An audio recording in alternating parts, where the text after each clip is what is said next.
transferidos da sessão de ontem para o início da pauta de hoje, eu chamo para continuidade de julgamento os embargos de declaração no recurso extraordinário 571.969, procedente do Distrito Federal, de que sou relatora, sendo embargante a União e embargado Varig, Viação Aérea Rio-Grandense, tem-se na decisão que, após o voto da ministra Carmen Lúcia, relatora, que negava provimento aos embargos de declaração, no que foi acompanhada pelos ministros Edson Fachin, Roberto Barroso, Rosa Weber e Marco Aurélio, pediu vista dos autos o ministro Gilmar Mendes, estando impedidos os ministros Dias Toffoli, Luiz Fux e, então, Teori Zavascki. Portanto, o ministro Gilmar Mendes, como ministro vistor, tem a palavra.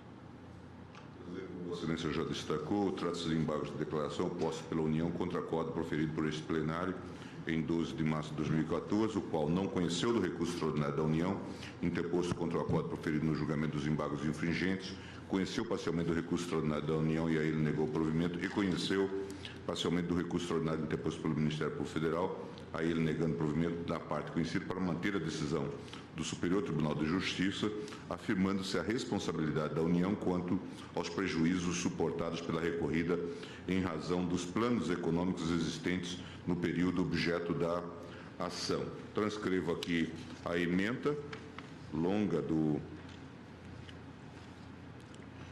acórdão, e eu digo ainda mais que, nas razões recursais, a União alega, em síntese, que o Supremo não se pronunciou expressamente sobre o argumento de prevalência da norma constitucional em relação à eventual preclusão declarada nos autos. Indica que não pretende revisar o conteúdo probatório, mas apenas que esta Corte valore juridicamente a questão constitucional do equilíbrio econômico-financeiro do contrato administrativo.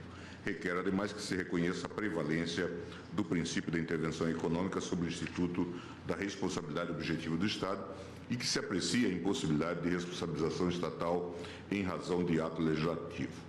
Aponta haver contradição na medida em que a conclusão do julgamento se deu no sentido de a União ter causado dano à empresa autora e o voto condutor ter mencionado trechos de laudo pericial que demonstram que, em verdade, as medidas de intervenção na economia não teriam sido a causa do agravamento das dívidas da hora embargada. Requer, por fim, o conhecimento e o provimento dos embargos de declaração para que o Supremo manifeste-se sobre as supostas omissões e contradições indicadas, conhecendo o recurso extraordinário da União e do Ministério Público Federal, para dar-lhes provimento e julgar improcedente o pedido da autora. Na sessão de 17 de março de 2016, após os votos da ministra relatora e dos ministros Edson Fachin, Roberto Barroso, Rosa Weber e Marco Aurélio, que rejeitaram os embargos de declaração, pedi vista dos autos para melhor apreciar a questão. Devolvi o processo em 27 de junho de 2016 para a continuidade do julgamento. Em primeiro lugar, presidente, quero deixar também aqui consignadas algumas breves considerações feitas quando do julgamento deste recurso extraordinário, oportunidade em que restei vencido juntamente com o ministro Joaquim Barbosa. Naquele feito, destaquei resumidamente que entendo não ser possível examinar as questões decorrentes de medida de congelamento de preços imposta pelo artigo 35 do Decreto-Lei 2.284, de 86, bem como das sucessivas normas similares dos demais planos econômicos, dissociadas do contexto econômico e jurídico que justificou sua adoção. Desde a segunda metade da década de 70 do século passado, a inflação brasileira apresentou forte tendência de aceleração. Já na segunda metade da década de 80, os riscos de o país ingressar em um processo de hiperinflação, com consequências dramáticas para o tecido social e para as instituições da República, eram altíssimos. Esse diagnóstico, compartilhado entre investidores internacionais e a quase totalidade dos economistas e autoridades governamentais brasileiras, deflagrou o consenso político-econômico em torno da elaboração de medidas heterodoxas de combate à inflação ante a notória insuficiência das políticas ortodoxas que vinham sendo adotadas. O congelamento de preços que aqui se discute foi, de fato, medida severa, mas que não pode ser destacada do cenário igualmente grave em que inserida, nem compreendida fora dos objetivos institucionais que orientaram sua utilização. Tratava-se de um momento bastante peculiar e com escopo claro, proceder à desindexação da economia a fim de controlar o surto inflacionário. Também não resta dúvida de que foi medida genérica que afetou indistintamente os diferentes setores da economia brasileira, consumidores e produtores. E esse ponto é, a meu ver, bastante importante e merece especial destaque. O que se fez no presente caso foi aceitar a responsabilidade estatal de forma singularizada em face da medida implantada e adotada de forma geral. Como ressaltei, então, não tenho a menor dúvida de que chancelar substancialmente essa tese significaria privilegiar determinado setor da economia. O voto vencedor, entretanto, entendeu pela impossibilidade de revolver esses fatos. Votei naquele feito no sentido de, a par da questão relativa à possibilidade de rediscussão da prova pericial acostada aos autos, que em princípio poderia encontrar óbice na orientação assentada na súmula 279 deste tribunal, defender que a matéria seria, sim, passível de análise para reapreciação do caso à luz da possibilidade e da admissibilidade da responsabilidade civil do Estado pelo fato da lei. Era necessário proceder-se a uma análise genérica da questão e não apenas convalidar a decisão para um caso específico. Todavia, como exposto por Vossa Excelência, presidente, a hora embargante não pretendeu agora provocar esclarecimento, mas modificar o conteúdo do julgado e afastar sua responsabilidade pelos danos causados à embargada.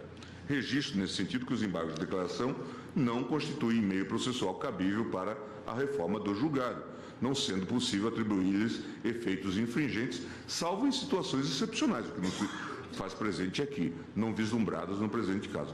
Por essa razão, estou acompanhando Vossa Excelência e também rejeito os presentes embargos. Agradeço a Vossa Excelência. Ministro Alexandre de Moraes. Presidente, registro inicialmente que, apesar de não ter participado da votação no mérito, me instruí adequadamente e posso proferir o voto na forma regimental. Rapidamente, assim como dito pelo ministro Gilmar, independentemente das teses no mérito, os pontos suscitados pela União, todos eles foram tratados.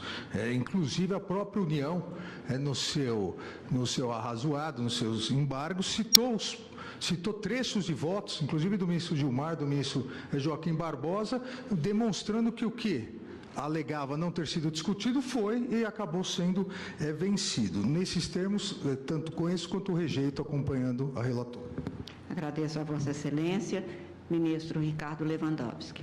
Senhor presidente, eu já me manifestei no julgamento do acordo embargado no sentido de que é vedado à Suprema Corte revolver fatos e provas sobre perícia convalidada nas instâncias inferiores e analisado expressamente no acórdão do Tribunal de Origem. E, da mesma maneira, assentei e acompanho nesse sentido, Vossa Excelência, senhor presidente, assentei a necessidade de intervenção do Estado no domínio econômico, na hipótese de concessão de serviços de transporte aéreo, não pode mitigar direitos e garantias fundamentais, nem atenuar o instituto da responsabilidade objetiva do Estado, previsto no artigo 37(6) da Constituição Federal. Nesse mesmo contexto, eu queria destacar a possibilidade de responsabilizar o Estado por atos legislativos, bem como responsabilizar entes estatais que causem desequilíbrio econômico e financeiro de contratos de concessão. Por fim, senhor presidente, em conformidade com o que Vossa Excelência assentou, eu digo que é admissível a responsabilização objetiva do Estado embasada no risco administrativo, conforme previsto no artigo 37(6) da Constituição Federal, desde que seja bem estabelecido o nexo de causalidade entre o dano e o ato estatal. E esse nexo, a meu ver, foi demonstrado à saciedade por uma perícia judicial no juízo AQUO. E essa perícia, evidentemente, não pode ser reexaminada nesta sede ou nesta corte. Então, com essas considerações breves, senhor presidente, acompanho integralmente no sentido, acompanho o voto de Vossa Excelência, no sentido de rejeitar os embargos. Agradeço a Vossa Excelência. Ministro Celso de Mello. Senhor presidente, considerada a ausência destacada por Vossa Excelência dos pressupostos de embargabilidade, também perfilho o mesmo entendimento que Vossa Excelência adotou. Agradeço a Vossa Excelência e proclamo o resultado. Embargos rejeitados nos termos do voto da relatora. Essa é a proclamação do resultado. O plenário não pode se manifestar, por favor.